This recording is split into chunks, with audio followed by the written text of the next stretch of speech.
게임을 위한 방송. 게임 들어간 건 다 말하는 방송. 대한민국 모든 게이머를 위한 방송. 우리는 베레몽이에요.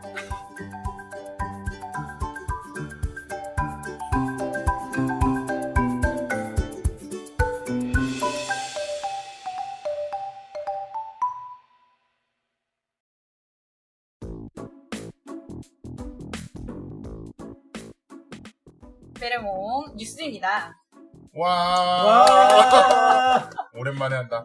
네, 오늘은 저희 본방을 들어가기 이전에 앞서서 한 가지 짧게 짚고 넘어갈 게 있어요. 뭐죠? 여러분께 많이 알려지지 않았을 수도 있고 네.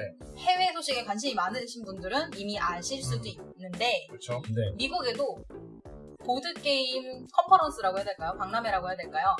굉장히 크게 열리고 있는 게 있습니다. 네. 젠콘이라고 하고요. 네. 우리나라의 보드게임 콘 같은 건데 뭐 우리나라의 보드게임 콘이 훨씬 작아서 사실은 비교 불가하지만 수준이 다르죠. 네, 좀 많이 다르죠. 굳이 비교를 하자면 네. 네. 그래서 세계에서 가장 큰 건 SM이지만 그 다음으로 그나마 시장이 크다고 말할 수 있는 건 미국에 있는 시장 젠콘이라고 할 수 있는데요. 젠콘에 오늘은 최근에 소식들이 핫한 소식들이 또 들려오고 있죠. 네. 네, 그래서 살짝씩 좀 짚어보고 넘어갈게요. 네. 네, 몽크레님 네. 첫 짚고 넘어가실 거. 번째는 네. 테라포밍 마스가 내년도 2018년 1분기에 디지털화해서 게임이 나온다고 하네요. 와, 요즘 하도 하지죠. 네. 페코마. 한국에서는 뭐 지금 완판이잖아요. 1700개를 네, 완판 됐죠. 1700개 이미 다 완판. 판매가 끝난 그런 게임인데 그것도 디지털화로 해서 나온다고 하니 기대는 됩니다. 단점은 한글화를 해줄까가 좀 걱정이긴 하네요. 근데 사실 어플리케이션들은 이제까지 한글화가 된 사례가 없지 않나요? 테라가 있죠. 테라미스티카가 아, 근데 한글화를 테라미스티카는 사실 한글화를 할 게 그 분량 대비 생각을 하면 텍스트 분량 대비를 생각하면 테라포밍 마스가 훨씬 크잖아요. 그렇죠. 훨씬 크죠. 모르죠. 또 이게 보드게임이 이미 한글화가 정식으로 나온 거라 얘네가 디지털 할 때도 해줄 수 있는 건 어느 정도 기대는 해보지 않을까 싶습니다. 그리고 다음은요? 네, 두 번째는 이제 스플렌더 확장이 나왔습니다. 이제 젠콘에서도 오픈이 됐고 판매도 프리오더 들어갔어요. 프리오더가 들어갔죠. 예. 벌써 프리오도 들어갔나요? 네, 들어갔어요. 근데 이제 스플렌더 확장 같은 경우는 모듈이 4가지가 있다고 하고 뭐 대충 반응은 어떤가요? 이미 프리오더 받고 있고 하면 정보가 좀 많이 풀렸을 것 같은데. 보드게이머 분들 중에 이제 많이 아시겠지만 다이스타워를 운영하고 있는 톰바세 그분의 네, 리뷰를 보면 해외 리뷰어죠. 네, 해외 엄청 유명한 리뷰인데 네. 그분은 이제 4가지 확장 중에 한 가지 모듈이 가장 마음에 든다 하는 얘기도 있었고 그와 다르게 그에 따른 또 다른 모듈이 마음에 든다 이런 얘기도 있어서 좀 기대하고 있습니다. 저는 여러모로 호평이 많나 보네요. 네, 그래서 필구를 하려고 준비 중입니다. 저는. 저도 스플렌더라면 참 좋아하는데요. 네, 저도 뭐 스플렌더 이미 지금 뭐 거의 공식적으로 완벽하게 확정은 아닌데 지금 국내에서도 아마 다이브다이스에서 아마 한글화를 정식 발매하지 않을까 아마 기대는 해보는데 네. 워낙에 다이브다이스 쪽에서는 모르겠어요. 저는 근데 확장을 나오는 경우를 잘 못 봐서. 근데 이게 아마 공식 뭐라 하지? 영상이라고 해야 되나? 거기에 나왔다고 하더라고요. 그래요? 네, 그래서 지금 제가 아마 그런 식으로 암시를 주는 거면 이미 거의 완성이라 이게 다른 확정이라는 스타일이죠. 뜻인데. 네. 그래서 저도 아마 높은 확률로 기대를 좀 해보고 있습니다. 그럴 수 있겠네요. 네. 그럼 기대를 해보도록 하고요. 그 다음 소식 우리 레인트린 특파원께서 아니 특파원은 아니고 이거는 이제 두 가지가 있는데 이거는 제 개인적으로 약간 이제 제가 이제 좋아하는 좀 관심이 있는 쪽만 좀 알아봤는데요. 첫 번째 아마 아시는 분은 아시고 모르시는 분은 모르시는 게임인데 이 엔데버라는 게임이 있습니다. 제가 뭐 영상으로도 만들었던 게임이기도 하고 이제 대항해 시대 이제 그때 이제 막 그 식민지 개척하고 이제 그 시대를 테마로 한 게임인데 이게 한동안 절판이 돼서 구하기가 되게 어려웠거든요. 지멘에서 나온 게임이었고 그리고 뭐 정말 구하기 어려워서 막 중고에서도 막 웃돈 주고 막 판매도 하고 막 지멘 게임인데도 그렇게 구하기 어려웠나요? 애초에 절판이라서 나온 지가 상당히 오래됐는데 이게 이번 젠콘에서 제가 이제 트위터로 봤는데 네. 어떤 한 사람이 네. 그 심판 박스를 이렇게 반 정도만 딱 보여주면서 네, 심판 박스가 굉장히 그러니까 구판 박스는 약간 가죽 가방의 느낌이었는데 심판 박스는 좀 약간 푸르스러면서 뭔가 좀 약간 좀 세련된 느낌은 있거든요. 근데 아마 디자인은 좀 비슷한 것 같아요. 제가 딱 봤을 때. 근데 그러면 이제 지금 절판됐던 작품을 다시 이렇게 뭐 리마스터링 하던가 이렇게 리터치 뭐 이렇게 아트워크 바꿔가지고 다시 재판을 하는 건가 아직 보죠? 거기까지 모르겠고 그 사람도 박스만 딱 보여준 거 보니까 어쨌든 뭐 프로토든 시제품이든 뭔가 하나가 나오긴 나온 거 같아요. 근데 현재 절판된 상황에서는 사실 확장이라기보다는 네, 재판이라고 보는 그렇죠. 쪽이 낫겠죠. 재판이라고 보는 게 낫거든요. 왜냐면은 거기서도 명칭이 그냥 엔데버라고 얘기했기 때문에. 그렇군요. 네, 그리고 이제 그게 거기서 끝난 게 아니고 내년 1월에 킥스타터로 출시할 예정이라고 언급을 했습니다. 네. 킥스타터 하시는 분들께서는 기대 한번 해보실 만한 작품이 그렇죠. 왜냐면은 이게 뭐 그렇다고 완전 모르는 게임도 아니기 때문에 뭐 킥스타터 하면 또 항상 나오는 게 스트레치골 해갖고 뭐 여러 가지 그렇죠. 네, 좀 많이 업그레이드 되지 않을까 해서 그걸 좀 기대를 하고 있습니다. 예, 그리고 이제 두 번째가 제가 또 이제 약간 유심히 좀 보는 게임 중 제가 원래 LCG를 원래 잘 안 봤는데 이제 저는 워낙 전부터 얘기했지만 아트웍이 좀 이쁘면 관심이 좀 가는 네, 콜렉터의 기질이 우리 다분하게 있으시죠, 레이트리님. 예. 그럼요. 그래서 이제 파이브링스라고 판타지 플라이트에서 LCG류 게임이 또 하나가 나옵니다. 거기는 정말 역시 판타지 플라이트. 하드코어하게 찍어내는군요.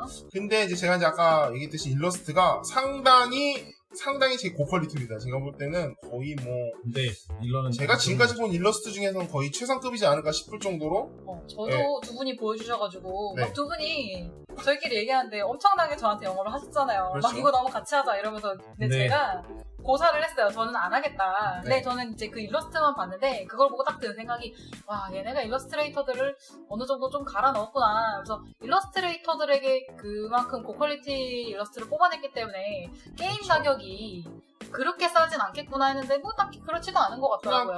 그냥 판타지 플라이트 LCG류 게임이라고 생각합니다. 딱 그 정도 가격이죠. 네, 네. 수려하긴 수려했어요. 이제 좀 특징이라고 하면은 그 일러스트 그림이 상당히 일본틱합니다. 거의 일본 게임이라고 봐도 무방할 정도고요. 네, 뭐 사무라이나 뭐 이런 약간 무녀들 이런 스타일이 많이 나와서 아마 일본 스타일을 좀 싫어하시는 분은 예 아무래도 너무 별로시긴 할 것 같고 너무 그런 색이 많이 묻어나긴 했어요. 뭐 그런 거에 상관없으신 분은 그냥 한번 나중에 나오면 한번 기대해 약간 비교를 하자면 비교가 안 될 것 같기는 한데 굳이 비교를 하자면 저는 약간 그런 느낌 많이 받았어요. 하나미코지. 하나미코지도 일러스트는 굉장히 수려한데도 불구하고 그 일본색이 굉장히 많이 묻어나는 게임 중에 하나잖아요. 그래서 좀 그런 거하고 근데 그런 느낌의 일러스트하고는 느낌이 다르기는 한데 그쵸. 전혀 이제 다른 일러스트레이터 분이 그리셨을 테니까 네. 근데 어쨌거나 그런 색이 많이 묻어납니다. 네. 그런데 게임 방식 뭐 저도 아직 룰 보고 정확하게 아닌 건데 그냥 게임 이렇게 딱 세팅해 놓은 거 딱 보면은 그리고 이제 게임 목적 같은 거 보면은 넷러너랑 좀 비슷하다 보시면 돼요. 넷러너 같은 거 좋아하시는 분들께서는 아마 네. 한번 기대하거나 주목을 해보실 만한 게임일 수도 있겠네요. 네, 저는 뭐 딱 두 개만 알아봤습니다. 마지막으로 이제 제가 전해드릴 소식인데요. 저는 사실 이것들에 대해서는 많이 얘기할 게 없습니다. 대신에 짧게만 그냥 짚고 넘어갈게요. 일단 특징적으로 보자면 모두 다 비디오 게임 혹은 뭐 PC 게임 이런 걸 원작으로 한 게임들이고요. 이것들이 이제 보드 게임이 나올 때 첫 번째는 문명. 요거는 현재 코리아 보드 게임즈에서 정식으로 이미 있죠. 네, 있죠. 있는데 기존에 있던 문명과는 다르게 약간 아그리콜라 신판 이런 것처럼 좀 개정이 되어서 나온다고 합니다. 네. 그래서 개정이 되어서 나오는데 타일이 바뀌고 기존에 있던 문명은 막 플레이 시간이 뭐 서너 시간 아니면 그것보다 훨씬 넘게 플레이 타임이 긴데 요번에 나오는 문명 같은 경우는 훨씬 짧고 간결하게 1시간 반 정도로 플레이 타임을 확 줄여서 나온다고 하네요. 그래서 제가 봤을 땐 사실 이름만 같은 문명이지 굉장히 많은 부분에 대해서 대수술을 거치지 않았나. 다이어트 수준이 아니라 아예 다른 게임이 되지 않았나. 저한테 거의 다른 게임인 것 같아요. 거의 다른 게임 같아요. 그래서 그거 하고 바이오 하자드 2가 보드 게임으로 또 나오고요. 저는 사실 바이오 하자드는 원작을 그렇게 좋아하진 않아서 제가 좋아하는 게임 그렇게 좋아하지 않아서 제가 좋아하는 류의 게임은 아니라서 저만 해본 건가요? 저는 1, 2를 다 해봤거든요. 저는 애초에 공포 게임을 좋아하지 않아요. 예. 공포 영화도 싫어하시는데. 공포 영화도 싫어하고요. 뭐 바이오하자드 상당히 유명한 게임만 그냥 상당히 유명한 게임이고 이제 좀비 테마고요. 이제 뭐 질병으로 인해서 이제 사람들이 좀비로 뭐 감염돼서 뭐 이제 막 그거 이제 좀비 잡고 뭐 이런 식으로 뭐 그런 간단한 게임입니다. 그래서 어떻게 또 원작이 이렇게 원작을 테마로 하는 것 거가 어떻게 또 나올지. 바이오 하자드는 더더군다나 되게 매니아층이 두껍잖아요. 네, 유명하기도 그렇죠. 하고 그래서 궁금하기도 한데요. 자, 그 다음은 또 마지막으로 짚고 넘어갈 거 폴아웃. 네. 근데 이건 제가 사실 원작을 잘 몰라요.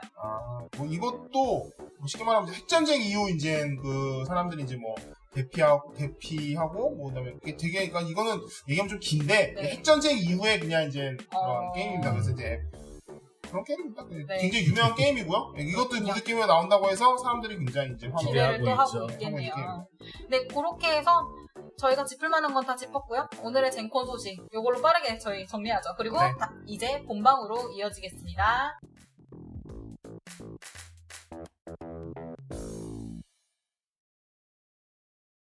안녕하세요. 베레몽의 베리입니다. 안녕하세요, 레인트리입니다. 안녕하세요, 몽크레입니다.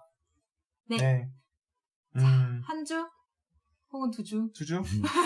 잘 지내셨나요, 다들? 3주는 잘 지내셨겠죠, 뭐. 3주는 아니겠죠.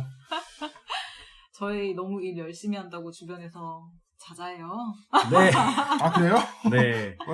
왜 난 못 듣지? 왜 이렇게 열심히 하냐고. 아, 그래요? 무슨 일 있냐고 막 그러시는 거죠. 방송 왜 이렇게 막 자주 하냐. 첫 천천히 의도와 가는 거 다르다. 아니었냐. 그래서 천천히 가고 싶어요, 저도. 그래요? 근데- 근데 방송 주기요. 근데 네. 아직 확정은 아니죠. 2주다, 1주다.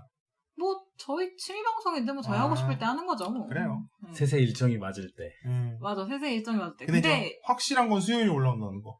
그쵸. 그거는 확실하죠. 매주 수요일은 영영시? 매주 수요일은 아닐지 몰라도 00시 00분에 음. 올라와요. 왜냐? 그 시스템상 제가 그렇게 올라가도록 해놨기 때문에 오. 수요일 날 업로드가 되는 날이면, 그러니까 뭐 방송이 아예 안 올라가는 주 빼고는 올라가는 날이다. 그러면 무조건 수요일 00시 00분에 정확하게 올라가게 되어 있습니다. 보라의 글은 뭐 늦어도 12시 반 전에 올라오는 걸로 그래요. 네. 뭐 그래서 하고 있습니다. 00시 안 올라오면 그냥 이번 주는 안 올라오는구나. 그냥 그렇죠. 아시는 게 나을 것 같아요. 이 방송이 나갈 때쯤이면 날씨가 조금 더운 게 좀 가셨으면 좋겠어요. 너무 더워요. 이 방송이 나갈 쯤이면 모르죠. 또 2주에 네. 나왔죠. 가을에 오고 나갈 수도 있고 뭐. 아, 맞다. 2주에 한 번씩 거예요. 하면 가을이 올 수도 있구나. 네, 아무튼간 오늘의 네. 게임은 뭐냐? 네. 필즈 오브 그린. 네. 이라고 해서 현재 이게 한글 명칭으로는 달리 바꿔서 부르는 게 없죠, 국내에서는. 아니, 보드라이프 치면 아마 푸른 초원? 네, 뭐 그렇게 봤던 것 같은데 저도. 네. 그렇게 해놓긴 해놨어요, 우선은. 저 푸른 초원이? 네. 아이고, 근데, 노래 불러드려야겠네. 근데 박스 보면 또 약간 그런 느낌 있어요, 푸른 초원. 그렇죠. 아니, 제목도 맞긴 맞아요. 네. 제목도 얼추 잘 네. 의역을 한 것 같아요. 잘한 저 것 푸른 초원이. 음. 그림 같은 집을 짓진 않고 그림 같은 농장을 짓죠. 네. 농장 아시죠? 그런 테마인데 간단하게 훑어보고 갈까요, 또? 네. 2인에서 4인 게임이고요. 2명도 할 수 있네요. 다만 1인 플레이어는 지원되지 않고요. 네. 45분 걸린대요, 45분. 아니에요. 네, 저도 2 있습니다. 더 걸려요. 저도 2 있습니다. 이거 1인당 45분 아니에요? 몽크루님 어떻게 생각하세요? 45분. 45분은 아니죠. 얼마 걸린다고 생각하세요? 최소 60분. 60분, 1시간. 네. 전 1인당 30. 1인당 30분. 너무 많이 썼나? 아니요, 저는 1인당 30분이면 될 것 같아요. 초반은 몰라도 후반에서 길게 가서. 각자 할 거 한다면 그러면 좀. 조금 더 빨라지긴 하겠죠. 일단, 네. 그래요, 뭐. 의견드리고, 45분은 절대 아니다. 네. 45분 절대. 2명이서 하면 45분일 수도 있죠. 가능합니다. 2명이면 가능하죠. 네, 2명이면 가능할 수도 있고요. 자, 그리고 나이는 12세 이상이래요. 동의 못하겠습니다. 아니요, 할 수는 있다고 봐요. 할 수는 있지만, 룰만. 아마 어른의 도움 없이는 하기 힘들지 않을까 싶기도 네. 하고, 기본적으로 나중에 좀 말씀을 드리겠지만 챙겨야 될 게 많아요. 예. 그래서 12세들이 그걸 다 일일이 챙기진 못할 것 같아요. 하우스룰로 바꾸지 않는 이상 저도 12세는 동의를 하지 못하겠습니다. 네. 어쩌면 이게 외국 기준이니까 외국의 12세들은 할 수 그렇죠. 보드게임. 있을지도 모르죠. 보드게임, 어릴 네, 때부터 했던. 어릴 때부터 집에서 놀고 막 그러면 아이들이라면. 자, 그래서 이 게임은 굉장히 보드게임계에 많은 흔한 테마예요. 그럼요. 엄청 농사. 흔하죠. 농장. 흔하지만 또 흔하지 농사. 않은 테마죠. 왜냐면, 농사는 흔한데, 현대적인 농법으로 테마를 한 게임은 또, 제가 볼 때 흔하지 않다고 생각해요. 다 예전 현대적인. 막 중세 시대나 막 아니면은 17세기. 진짜 원시 시대나 이렇게 약간 좀 굉장히 먼 과거에 했었던 농법이고 네네. 여기 있는 농사는 현대적인 농법. 저는 그렇게 생각합니다. 그럴 수 있겠네요, 뭐. 농사에 관련되신 분이 보셨으면 좀 좋을 것 같아요. 아무튼 그래서 이 게임은 네. 뭐 퍼블리싱 회사를 굳이 언급할 필요는 없겠지만 네. 언급을 굳이 하자면 스트롱홀드 쪽에서 나온 게임이었어요. 전 사실 이거를 보고 놀랐던 게 스트롱홀드 그 게임 회사가 네. 굉장히 인지도 있는 회사거든요. 네, 유명하죠. 그쵸. 라그랑아, 뭐 CO2 그리고 프리드만 프리제의 뭐 503도 내기도 503도 했고요. 있고 뭐 되게 프리드만 프리제 게임들이 스트롱홀드에 많고 그래서 그다음에 그나마 가장 최근은 그레이트 웨스턴 트레일. 예, 맞아요. 네. 그레이트 웨스턴 트레일에도 이렇게 딱 스트롱홀드. 찍혀 있죠. 네. 그래서 볼 수 있는데 일단 인지도가 있어요. 기본 인지도가 있어서 아마 팬층도 있을 거라고 생각을 해요. 그리고 네. 테마 자체가 저는 뭐랄까 실패하기 힘든 테마라고 생각을 해요. 네, 우선 모르겠어요. 이게 대한민국 한정인지 아니면 전 세계 한정인지 모르겠지만 이 농사 테마가 은근히 잘 먹혀요. 네. 네, 우리가 농사를 하지 않음에도 불구하고 농사 테마의 게임을 하면 왠지 내가 막 처음에 밭을 가꾸고 뭐 물을 줘서 뭐가 이렇게 그러니까 한 번에 뭘 해서 뭐가 딱 나오는 메커니즘이 아니고 그냥 이렇게 뭘 주고 받고 그러니까 내가 뭔가 물 주고 뭔가 과정 하나 두세 단계 거쳐서 마지막에 우리가 수확물을 얻는 그러니까 그냥 약간 뭔가 이렇게 결과가 있는 그런 거다 보니까 농사 테마가 좀 은근히 먹히는 느낌이 있어요. 보드게임으로 만들기 쉬운 메커니즘일 수도 있어요. 할 게 많잖아요. 네. 밭 갈아야 돼, 물 줘야 돼, 뭐 비료도 챙겨주면 챙겨줄 수 있고 수확을 한 다음에 그 이후의 과정까지 뭐 납품을 한다던가 동물도 키우고 네. 정말 농장 라이프죠. 그래서 그런 테마의 게임인데 몽코르님은 이게 네. 뭐 분류를 짓자면 뭐 그런 거 있잖아요. 얘가 뭐 액션 포인트를 활용해서 쓰는 게임이다. 네. 뭐 이런저런 게임 분류가 있잖아요. 게임 분류 뭐라고 생각하세요? 드래프트라고 생각을 하죠. 카드 드래프트요? 네, 카드 드래프트. 레인트리님은요? 저도 우선은 드래프트 요소는 들어갔어요. 확실히. 그리고 그게 굉장히 메인 핵심 메커니즘인 것 같아요. 그거 말고는 되게 또 막상 또 없네요. 생각해보니까. 저는 타일 놓기요. 그쵸. 좀 있죠. 카드를 어쨌든 타일처럼 놔서 어쨌든 자신의 밭을 네. 그걸 만드는 거니까 타일 놓기도 충분히 맞다고 보네요. 되게 그 2개 정도면 네. 가능하다고 보겠네요. 이게 뭐 무슨 게임일까? 네. 간단하게 제가 이번에는 간단하게 한번 브리핑을 해볼게요. 오늘은 네. 요거를 뭐 세팅 이런 거 다 지나서 그렇죠. 정말 간단하게 저는 2줄 요약도 가능할 것 같아요. 이 카드 종류들이 여러 가지가 있어요. 네. 뭐 밭 카드, 설비 카드, 건축물 카드, 네.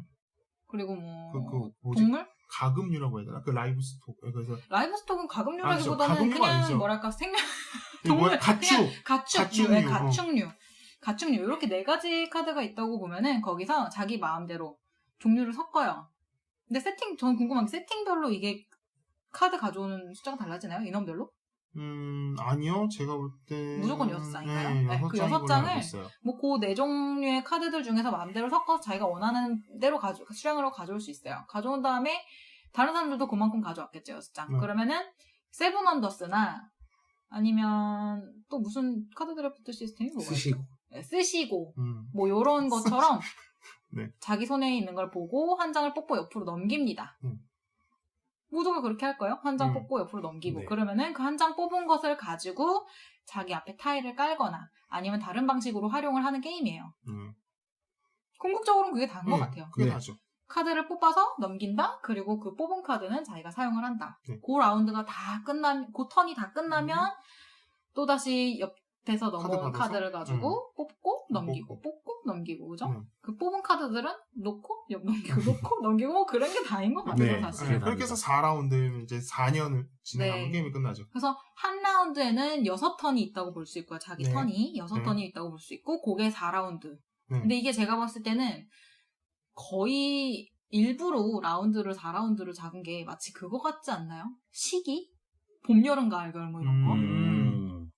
그렇죠. 봄, 여름, 가을, 겨울이라고도 할 수 있고 근데 또 봄, 여름, 가을, 겨울이 또 애매한 게 이게 수확을 시작을 하는 거라 매년. 그럼 그쵸. 4년이라고 볼 수 네, 있겠네요. 4년이라고 보는 게 낫지 않을까 싶어요. 네, 그렇게 해서 4년 동안, 그럼 4년, 이렇게 해서 진행되는 게임인데, 자, 어떤 게임인가요, 이게? 그래서, 어떻게 말을 해야 좋을까요? 자, 이 게임. 뭔가 굉장히 사실은 많이 섞여 있어요. 많은 요소들이 섞여 네, 있어요. 섞여 있죠. 근데 그 테마로 놓고 따지면 참 잘 구현을 하긴 했어요.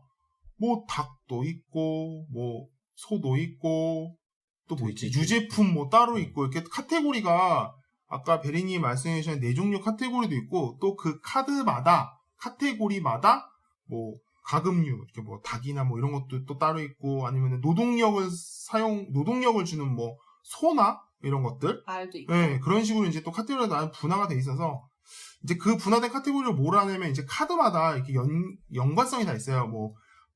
예를 들면 노동력 있는, 그러니까 자신의 뭐 카드 거리 뭐 2마다 무슨 노동력 제공하는 카드마다 뭐를 준다 이런 식으로 좀 세분화가 돼 있어서 뭐 자신이 원한다, 그 전략도 이게 충분히 가능하다고 봐야죠.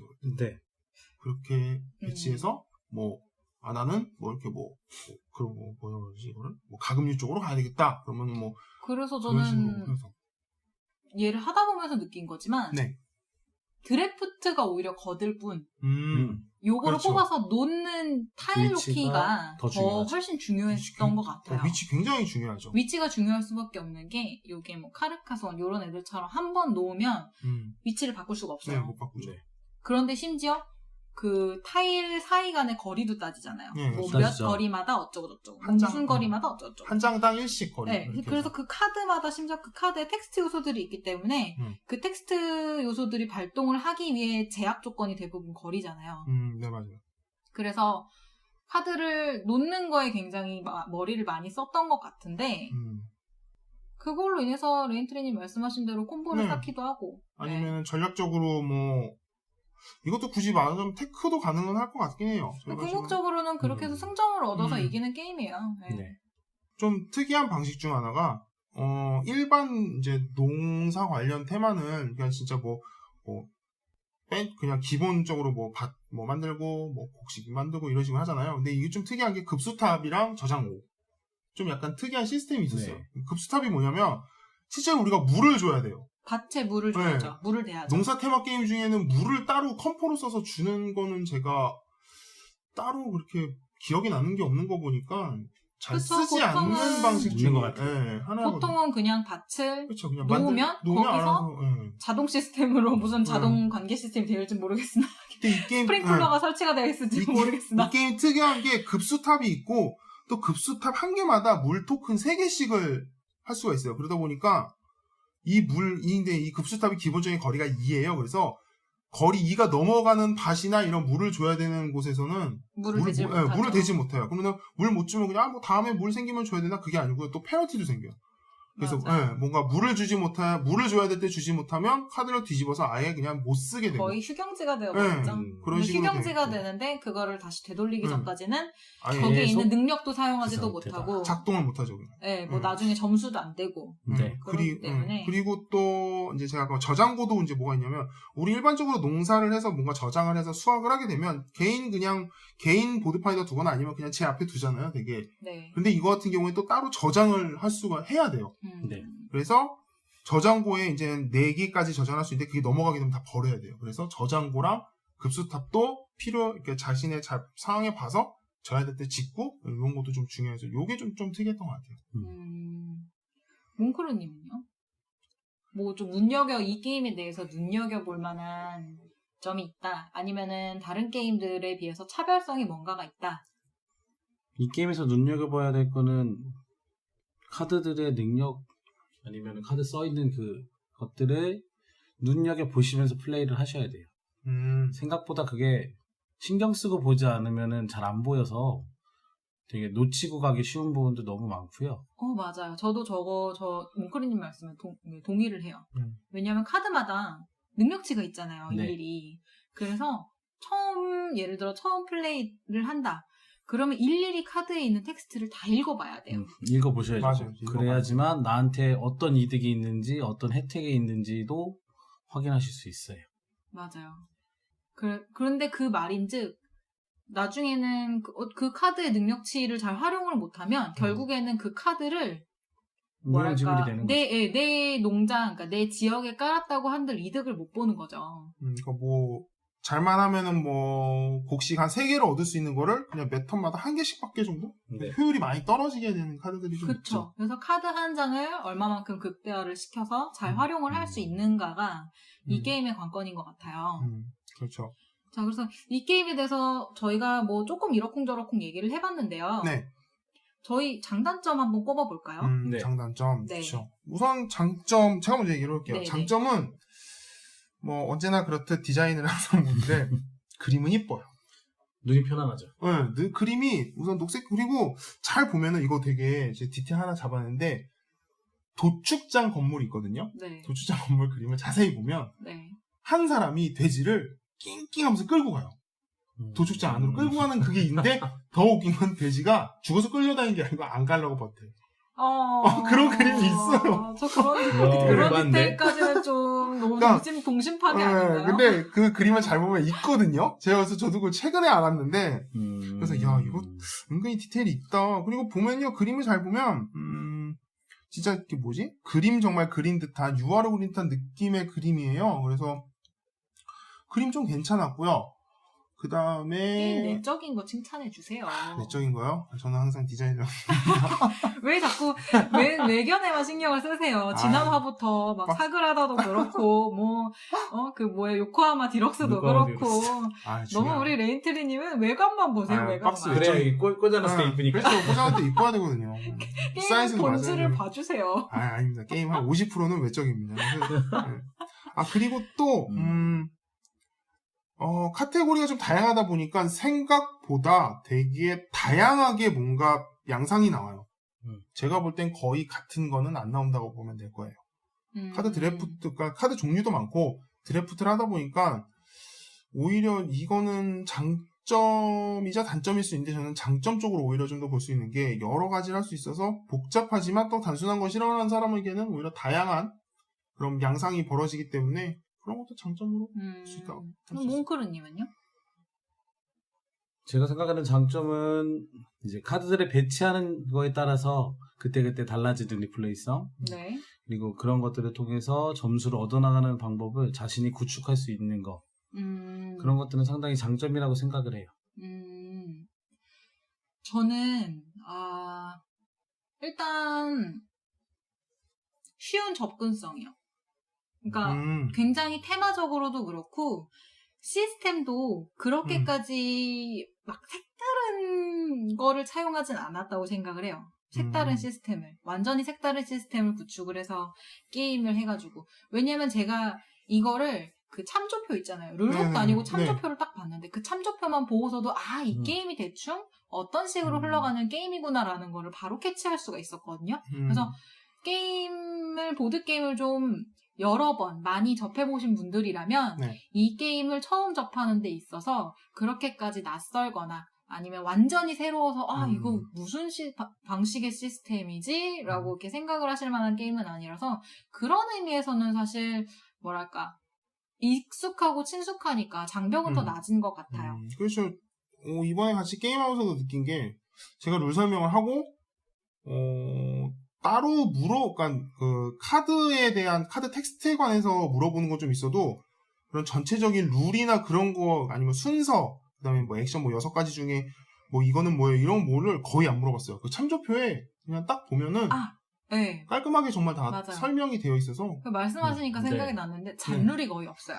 잔룰은 없어요. 네, 잔룰이 거의 없어요. 그래서 텍스트 때문에 그러지. 네, 말 그대로 카드의 텍스트를 보는데 시간이 소요가 되는 거지. 막 잡다하게 이거를 하면은 이게 발생이 되고 저거를 하면 저게 발생이 되고 뭐 요런 거는 없었어요. 장점 또 하나 있네요. 네. 풍족하게 게임을 할 수 있어요. 오, 맞아요. 그것도 장점이에요. 느낌보다는 그냥 내가 하고 싶은 거 다 하면서 풍족하게 게임이 4라운드 동안 하실 수 있을 거예요. 맞아요. 밥 먹이기도 없고. 우리가 좋아하는 밥 먹이기가 없죠. 밥 먹이기가 없어요. 건조하고 빡빡하고 메마른 삶보다는 뭐랄까 이렇게 현대 농법에 의해서 풍족하게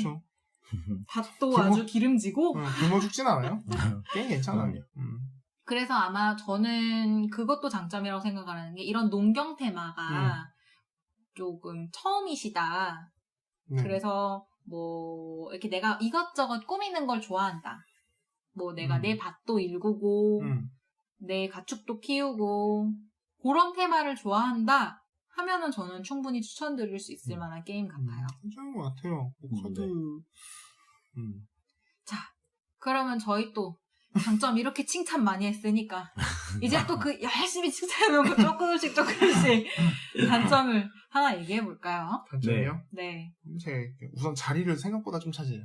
아, 맞아요. 생각보다요? 이렇게까지 많이 차지할 줄은 몰랐거든요. 저도 그거는 동의를 해요. 왜냐하면 카드 크기가 작았거든요. 그래서 처음에 볼 때는 세팅도 되게 간단하고 엄청 조그맣게 시작을 해서 근데 봤는데 게임이 끝날 때까지 이게 그렇게 방대해질 거라고는 생각을 못했어요. 많이 정말. 좀 늘어나갖고 지금 3명 정도에서 충분히 할 수 있는 탁자인데 약간 저희가 다른 걸로 공간 쓰긴 썼지만 좀 생각보다 많이 모자랐거든요. 그런 게 자리를 아마 이거는 카페에서는 힘들 것 같아요. 맞아요. 카페에서는 절대 하지 마시기를 추천드리고. 근데 사실 어지간한 카페들은 그 테이블이 이렇게 조그맣게 둥글잖아요. 맞아요. 스툴 탁자 말고. 그거 진짜 혼자서 하나 세팅하면 꽉 찰 정도. 저는 거기서 사실 그런 데서는 퍼레이드만 해도 딱딱하더라고요. 퍼레이드 이렇게 한 바퀴 돌죠, 이렇게. 겨우 할 수 있는 것 정도, 정말 편하게 할 수 있는 것 정도라고 해봐야 러브레터 정도? 러브레터야. 러브레터는 카드 장수가 얼마 안 되니까. 그리고 또 하나가 있는데, 이게 카드를 처음에 맨 처음에 급수탑이랑 저장고 하나 놓고 시작하라고 옆에 이제 밭이랑 얼마나씩 붙일 때는 모르겠는데, 이게 어느 정도 크기가 이제 좀 어느 정도 규모가 되면, 자기 농장이? 자기 농장의 규모가 되면 멀리서 봤을 때, 이게 농장이 뭔가 하나로 뭔가 연결됐다는 느낌보다는 그냥 각자 카드가 따로 노는 느낌이라서 뭔가 제가 하나의 뭔가 이렇게 큰 뭔가 농장을 만들었다는 느낌보다 그냥 각자 다 구역이 타일처럼 따닥따닥 나눠져 있는 그런, 그러니까 각자 서로 따로 노는 좀 이질감이 좀 있었어요. 그래서 디자인을 좀 신경 썼으면 카드랑 카드 간에 좀 끝부분은 좀 공통된 그림을 넣어서 이렇게 뭔가 아무데나 붙여도 좀 이어졌으면 그런 것만 좀 신경 써도 뭔가 하나로 크게 딱 만들어지는 그런 좀 재미가 있지 않을까 싶은데 좀 그건 좀 아쉬웠어요. 그 말씀을 들으니까 일리가 있네요, 확실히. 네. 저도 그냥 게임할 때는 그냥 그 이제 카드 텍스트 능력치 읽는 걸 바빠서 어떻게 놔야겠다고만 생각을 했지 전체적인 거는 잘 살펴볼 생각을 못했어요. 근데 사실상 전체적으로 봐도 이게 하나의 내 농장이구나라는 느낌은 정말 좀 덜해요. 이게 내 구역을 이뤘구나. 이게 다 내 구역이구나. 그런 느낌은 정말 없었어요, 저도. 몽크루님은요? 아까 말씀드렸던 부분이긴 한데 그게 되게 큰 단점이기도 한 건데 카드를 보시면 카드에 텍스트가 있지만 이 카드가 언제 사용되고 무슨 능력이 있다. 그게 되게 구석에 작게 써 있어요. 근데 이게 되게 중요한 건데 너무 작게 써 있어서 놓치고 가기가 너무 쉬워요. 그리고 매번 수학 때마다 그걸 봐줘야 되는 건데 그렇게 써 있으면 점수를 내는데도 되게 영향이 많이 가고요. 그렇게 해서 점수를 못 받으셨죠, 네, 뭐 그런 것도 좀 있고요. 많이 못 받았죠. 실질적 피해자. 이게 되게 눈에 안 들어와요. 정말 작게 써 있어서 정말 집중해서 보셔야 돼요. 그 부분 그리고 하다 보면 내 거만 보이게 됩니다. 남의 거를 볼 여유가 없어요. 남이 뭘 하고 있는지 별로 솔직히 이게 인터액션이라고 하죠. 그런 게 없기 때문에 인터액션이라고 할 수 있는 건 카드를 드래프트 할 때 내가 이거 가져가면 이 사람이 못 가져가겠지. 이것 빼면 없어서 카드를 내려놓은 순간부터는 내 것만 보시게 돼요. 맞아. 그래서 전혀 뭐 관계가 없어요. 다른 사람은. 맞아요. 그냥 말 그대로 드래프트 할 때만 내가 이 카드들 중에서 뭘 쓰지라는 생각만 하지 정작 이 카드를 뽑아놓고 내려놓고 남의 농장이 어떻게 만들어지고 있지라는 거는 신경을 쓸 필요도 없고. 되게 드래프트 시스템 게임들이 자기 것만 유독 자기 거 더 많이 보게 돼요. 그거는 맞기는 한데 대표적인 사례로 스시고와 세븐원더스는 둘 다 남이 뭘 하는지가 한눈에 보여요. 보이기도 하고요. 보여요? 네, 잘 보여요. 다시 한번 해봐야겠다. 세븐 원더스는 이제 중요한 게 특히 군사. 아 맞다. 내 양옆에 사람이 나보다 군사력이 어떠냐에 따라서 그게 맞네. 영향력이 오기 때문에. 군사 정도는 확실히 군사도 그러고 저는 과학력도 그래요. 과학력을 그 똑같은 문양이나 서로 다른 문양을 되게 많이 모으면 그 점수가 많이 올라가거든요. 그래서 그쵸. 옆 사람이 뭘 모으고 있구나가 한눈에 보여요. 아 세븐 원더스는 텍스트가 없다 보니까 아이콘에 있어서 직관적으로 그렇죠. 빨리 그 파악이 되는데 심볼로 다 해놨기 때문에 그 심볼들이 굉장히 눈에 잘 들어오게끔 만들어놨어요. 이 게임 같은 경우는 텍스트가 있다 보니까 상대편 텍스트 보기도 좀 힘들고. 그것도 그렇고 그 카드의 종류마다 뭐 예를 들면 농장이면 농장, 그러니까 밭이면 밭, 건물이면 건물 이런 것마다 사실 카드 자체의 색깔 처리가 되어 있기는 해요. 그러나 그 색깔 처리한 것이 그렇게 전 뚜렷하다고 생각하지 않았어요. 그러니까 전체적으로 멀리서 이렇게 내 농장을 봤을 때 아, 이거는 밭 카드, 여기는 밭이고, 여기는 건물이구나, 라고 그게 뚜렷하게 구분이 되었으면 상관이 그렇죠. 없는데, 거의 안 보여요. 저희가 지난화에 얘기 나왔던 거랑 똑같아요. 사그라다 하실 때 레인트리님이 색깔을 힘들어 하시잖아요. 전 이거 하면서 노란색하고 초록색이 비슷하면서 다른 건 보이는데 비슷해요, 되게. 눈 입장에서. 그거는 제가 프린트를 안 좋은 걸로 해서. 한글화 프린트를. 한글화 프린트. 한글화 프린트가 조금 잉크젯으로 약간, 근데 그게 왜 그러냐면, 약간 좀 곁다리 얘기하면, 이게 한글한 종이가 약간, 그때 한참 장마태라 수분을 많이 먹어서 색이 좀 번졌어요. 아마 안 그럴 거예요. 잘 뽑으면. 근데 모르겠어요. 그거 아니라 하더라도 그냥 원본만 제가 확인을 했었잖아요. 원본은 그러니까 이게 기본적으로 한글화를 얼마나 좋은 퀄리티로 하느냐에 따른 차이도 있겠지만 기본적으로 요 게임의 텍스트에 있는 그 부분이 대부분이 약간 녹색으로 처리가 많이 되어 있어요. 네. 근데 그거는 카드 구분에 상관이 없어요. 그냥 예를 들어 뭐 건물 카드가 보라색이고 밭 카드가 초록색이다. 그러면은 건물 카드에 있는 텍스트 부분도 초록색으로 처리가 되어 있어요. 카드들이 지금 우리가 잠깐 이제 박스 뒷면을 보면 느끼는데 여러 가지 이제 있는데 다 비슷비슷해 보여요. 네, 비슷해요. 그래서 실제로 게임을 할 때도 거기에 있는 그리고 뭐랄까 이게 정말 저는 큰 단점이라고 생각을 하는데 그림이나 아트웍을 굉장히 예쁘게 만든 나머지 그 상징화를 하지 못했어요. 기본을 안 되게 상징화 맞다. 차라리 아이콘이라도 좀 하나 넣었어요. 네, 아이콘이나 심볼라이즈를 해서 이렇게 상징화를 했으면 요거는 시설 카드, 얘는 설비 카드 이렇게 종류가 딱딱딱 눈에 보였을 텐데 그것조차 하지 않고 테두리에 얇게 색깔 처리만 해놨기 때문에 그거를 일일이 봐야 해요. 그렇죠.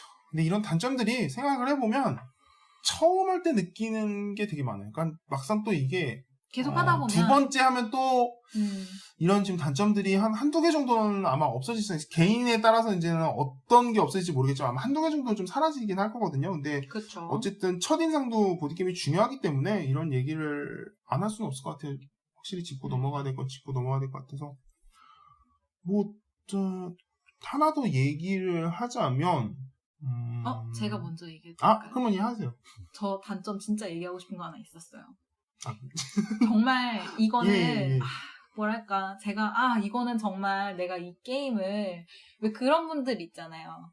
게임을 룰은 무조건 원 룰대로 해야 된다. 룰은 룰이지. 네, 그쵸. 라고 생각하시는 분들이 있는 거면 저는 사실 좀 어느 정도 유연한 편이거든요.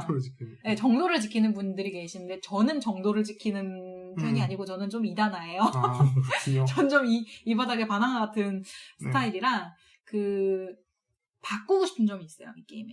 어떤 거를? 그러니까 대분류 이 게임에는 해보시면 아시겠지만 대분류와 소분류가 있어요. 네, 있죠. 대분류라고 하면 밭 카드, 네. 시설 카드, 설비 카드 요런 게 대분류고 그 안에 대분류 안에 소분류가 있어요. 그러니까 밭 카드 안에 밭 종류에는 채소 종류의 밭이 있고 곡식 종류의 밭이 있고 뭐 그렇게 여러 식으로 분류가 되어 있어요. 그게 심지어는 그 가축 종류도 똑같아요. 조류냐 노동력이냐 아니면 그 유제품 데어리 쪽이냐 뭐 그렇게 분류가 세분화가 되어 있는데 그런 세분화된 분류를 조금 더 적게 만들거나 아니면 좀 다른 방식으로 하겠습니다. 왜냐면 제가 이 말씀을 드리는 이유가 게임을 하는데 점수 먹는 방식 있잖아요. 네. 콤보를 낼 수 있는 방식. 네. 서로 이게 타일을 놓아가지고